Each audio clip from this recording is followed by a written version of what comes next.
Assalamualaikum warahmatullahi wabarakatuh. Saya Rewina Oktavia akan menjelaskan pemikiran filsafat Ibnu Bajjah. Biografi Ibnu Bajjah. Ibnu Bajjah adalah seorang filosof besar dari Spanyol. Nama aslinya adalah Abu Bakar Muhammad Ibnu Yahya al-Saikh at-Tujubi as-Saraqusti. Di dunia barat, ia terkenal dengan sebutan Effenberg atau Abenfej. Julukannya adalah Ibnu Saikh atau anak tukang emas. Ia dilahirkan di Saragossa, Spanyol pada akhir abad ke-5 Hijriah atau abad ke-11 Masehi. Tahun kelahirannya adalah 1082 dan ia wafat pada tahun 533 Hijriah atau 1138 Masehi.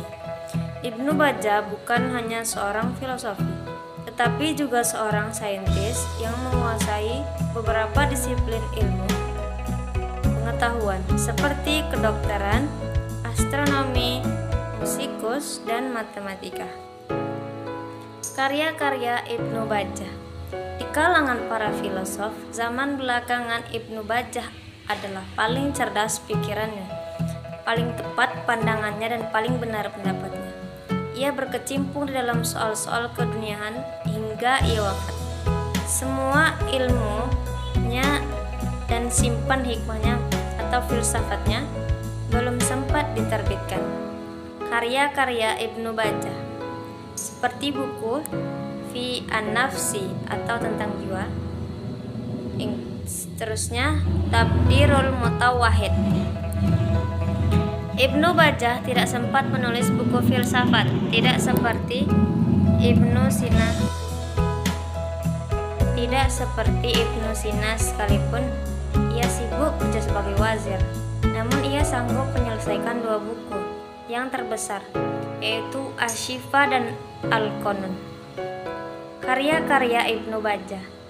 Tadbirul Mutawahhid adalah sebuah buku tentang moral dan politik, dan yang dimaksud dengan mutawahhid ialah manusia yang hidup menyendiri, hidup di dalam menara gading, merenungkan berbagai ilmu teoris. Risalatul Ittisal. Ibnu Bajjah membagi manusia dalam 3 golongan, yaitu A. Kaum awam atau al-jumhur, B. Kaum khawas atau kaum cendekiawan atau an-nuzar, C. Kaum yang bahagia. Kaum awam yaitu gambaran yang masuk akal lewat penglihatan kepada alam semesta nyata.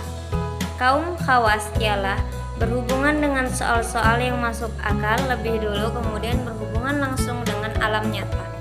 Dan kaum bahagia adalah jumlahnya amat sedikit, yaitu berhubungan langsung dengan segala yang masuk akal. Pemikiran-pemikiran Ibnu Bajjah. Pada abad ke-11 telah terjadi saksi atas munculnya sejumlah ilmuwan yang meletakkan dasar bagi semua revolusi ilmu dan filosof yang genuine. Dan puncaknya dari revolusi ialah hidupnya kembali Aristotelianisme yang tersebarnya filsafat Yunani Arab ke dunia barat. Ibnu Imam adalah seorang murid Ibnu Bajjah. Telah mentranskripsi sejumlah besar Ibnu Bajjah ihwal filsafat. Ibnu Bajjah menempatkan dirinya di tengah arus utama tradisi Neoplatonik Tripaterik yang mula-mula diperkenalkan ke alam pikiran Islam oleh Al-Farabi.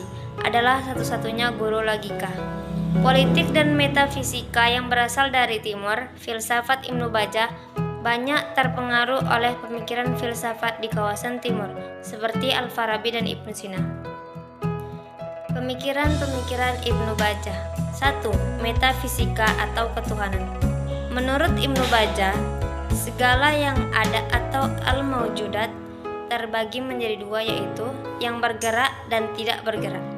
Yang bergerak adalah jisim atau materi, yang sifatnya finite atau terbatas. Gerak terjadi dari perbuatan yang menggerakkan terhadap yang digerakkan. Gerak jisim mustahil timbul dari substansinya sendiri, sebab ia terbatas. Oleh karena itu, gerakan itu mesti berasal dari gerakan yang infinite atau tidak terbatas. 2. Materi dan bentuk.